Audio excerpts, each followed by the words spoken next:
three stages in every relationship or marriage. 3 stages. So the first stage is where opposites attract, like I mentioned. So a talkative, 2 talkatives can never marry. Are you here, somebody? 2 talkatives can never marry. Who will listen? They say, what of that guy will go say to get to the top, Jerry?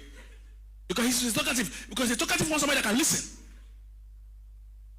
Is somebody getting what I'm saying? 2 quiet people, 2 can marry.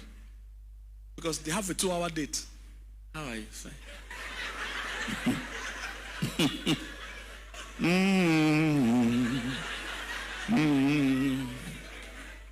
Do you want anything? Say no, nothing. Thank you. Nobody will talk. Nobody will talk. So usually opposites attract. When there is a party, the quiet person likes that guy that is going about greeting everybody. The guy greeting everybody likes that girl that is sitting quietly. She just sit down, gentle, no problem. So human being can gentle like this. Because he can't sit down for 2 minutes. So they will start talking and they'll be admiring that opposites in each other. That she's so gentle. So she just sit down. Hey, how are you? Can I get your number? I like you. She will be thinking in her mind, hey, see how free and jovial it is. You know, because quiet people, it's not as they don't talk. They talk. Don't let them talk in their mind. Quiet people talk a lot. So they admire you that you can actually voice what you are thinking. Then they will talk to themselves and they might say, They judge people too. They talk, they criticize, but all in their mind. So she's impressed to see a guy that's just talking freely. Anything he thinks, he says it. So I like his boldness. He's so real. I like him. So they start to date. Opposites first attract. The challenge is that stage 2 is a bit rougher than that. After opposites attract, stage 2 is now opposites frustrate. So this is where many people now have problem. Even marriages, even relationships. In fact, as a counselor, this is the point where many people want to break their relationship. Sometimes they've already married. This is where they want to break their marriages. The same thing that attracted them now begins to frustrate them. You know what I'm saying? You just sit in one place. Can't you talk? That's what he liked before. Now he can't believe. Stay your mind. She'll say, I have nothing to say. She has. But you already talk too much for 2 of you. So she can never say what's on her mind. Can't you talk? Then the quiet one will say, you talk too much. When they attend the church like this, when they started, after service, the guy will be greeting everybody. The girl will be sitting in the car. Then she'll be saying, must you greet everybody? Do you all these people, do you know them? Quarrel have started. It will start to frustrate. The same thing happens when you see a very purpose or success-driven person. They usually will attract a very laid-back person. They will be attracted, and after a while, they will hit the stage where they frustrate. So the driven person will be like, don't you want to succeed in life? All your plans, you told me, I've not done anything. You're too lazy. So usually, when they come for counseling, I had one of them, one of my precious daughters, very driven, very smart, very driven, success driven. She speaks many languages. She has PhD. She has this, very driven. And she was in a relationship. And she got to a stage where like, this guy is too laid back. He's too gentle. I don't think it will work. I say it will work. This is the only thing that can work for you. If 2 purpose-driven, highly driven people marry, they will not know where their children are. They will be meeting at the airport, going to different places. Where are you? Where are the children? Say, I thought they were with you. They're not with me. Where are the children? If 2 strong-willed people marry, they will be struggling for the steering. Quarrels every day. When one laid-back person marries a driven person, there's no argument. It's easy to manage. I said, this is the exact person you would attract and the exact person you should marry. As long as the person has a job, is basic, contributes basic things, marry them. In everything in life, opposites generally attract. Whether it's magnetic, physics, any other thing, opposites generally attract. You will never see similar things attracting anywhere.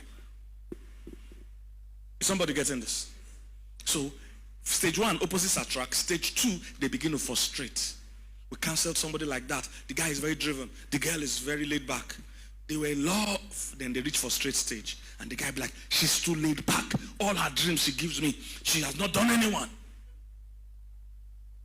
We have to now begin to coach them. Because managing that stage is very crucial. When you manage that stage well, you enter the third stage. And that's the beautiful stage. The third stage is where opposites exchange. You actually exchange. But many people never make it to that point. Because from the frustrate stage, they begin to drift apart. If they are married, if they don't divorce, they will just not be close again. If they are dating, they usually will break up.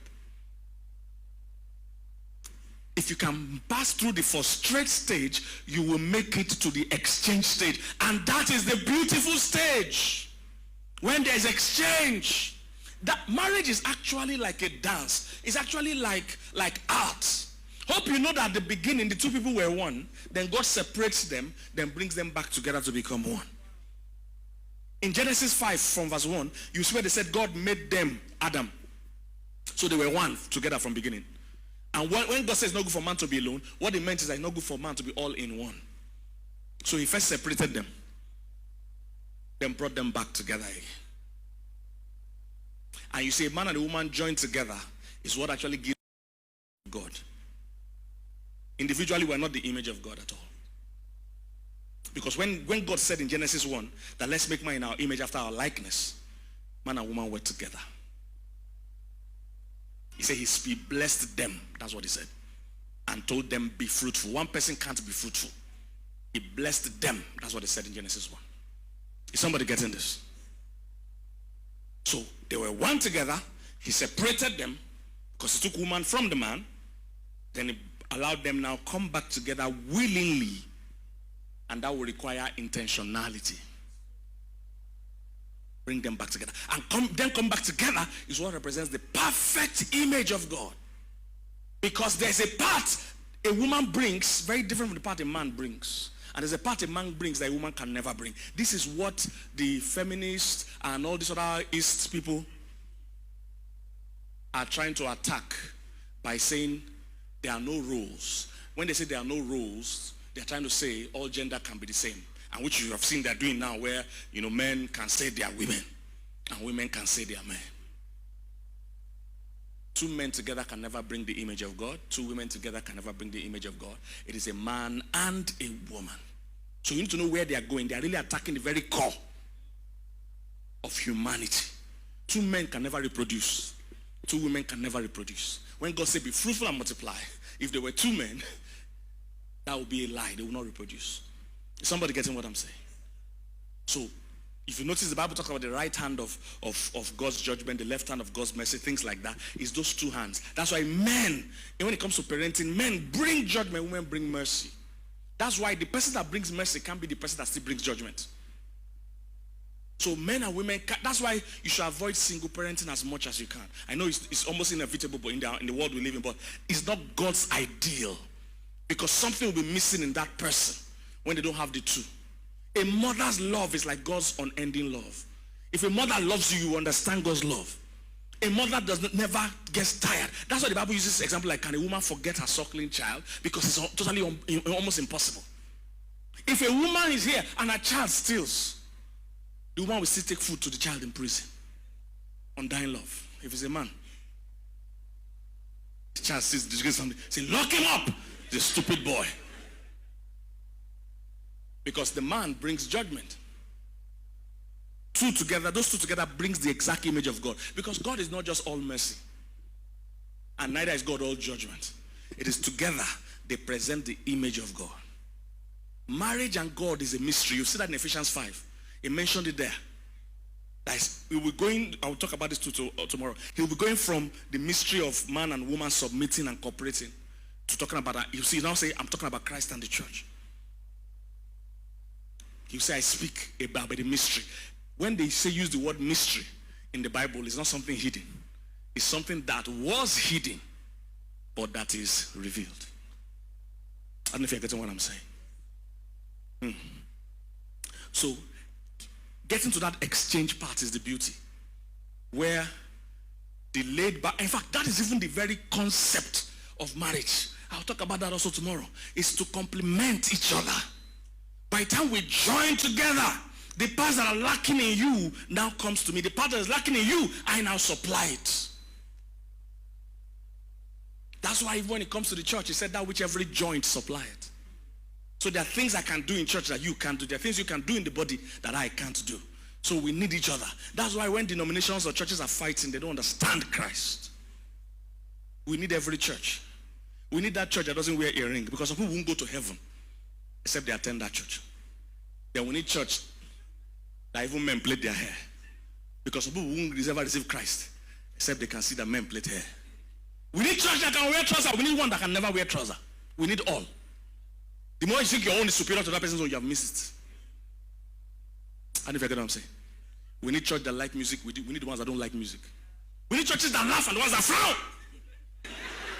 All are important.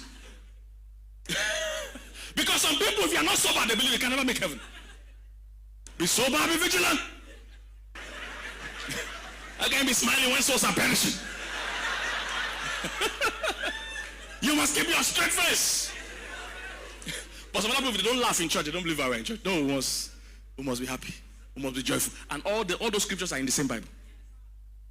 So you can't use your own to cancel another person's own. Somebody get what I'm saying? We need all. That exchange. So what happens is that the woman that talks a lot now starts to become quiet. And the guy that doesn't talk now starts to talk after some years. My wife used to be the quiet person. I used to be the one that talks a lot. Today, those that are tribe members or those that know her, she now talks. Like I told you, quiet people, they talk. They just talk in their mind. They are not really quiet. They just don't have power to be verbally expressing what they are thinking. So I used to be the talker. Now she's the talker, I'm the quiet person. When we do counseling sometimes nowadays, the whole 2-hour session, she would want talking. I'll just be quiet. I'm just be not to say yes. Mm-hmm. After one session we finished, I just called one of our tech guys. I said, where can I buy hologram? You know hologram, that thing that looks like a person but it's not a person. I said, because this one doesn't even need me in a counseling class. They just buy that thing and sit down there and be smiling. The real me can go and do other things to my life.